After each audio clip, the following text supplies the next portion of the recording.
Hi. So this week I'm returning in my videos and blog to talk about my hybrid leadership model. The traits and capabilities and competencies that leaders need to elevate if they're going to lead a high-performing hybrid team. And yesterday I talked about leaders being always on and then becoming a bottleneck.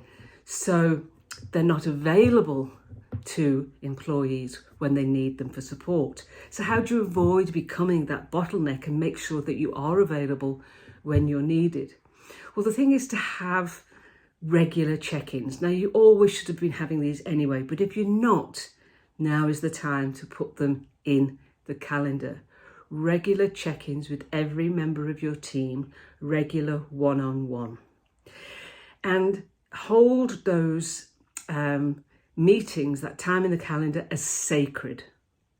If you keep moving those meetings, rescheduling them, cancelling them, whatever, you're saying to your team member, you're not a priority, you're not important.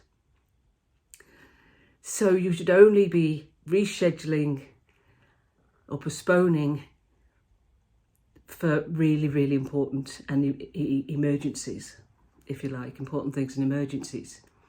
So having those regular one-on-ones, and when an employee knows that you're going to be catching up with them next week, then they may say, I don't really need to talk to my leader this week, I can wait. Because they know that they're going to have time with you.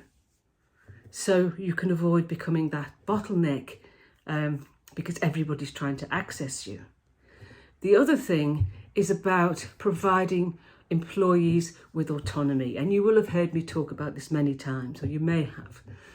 And if you allow employees to make decisions, you give them the autonomy to make decisions, then they're not going to come to you for every decision that needs to be made. That's when you're always on, and that's when you're a bottleneck.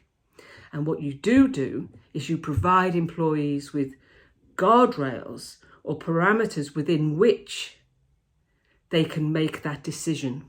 And I talk about the waterline on a ship. If you're shooting above the waterline, i.e. making a decision, it's probably okay. If you make a hole in the ship, it can be repaired and it won't sink. But if your decision is shooting below the waterline, you're going to put a hole in the ship and it's going to sink.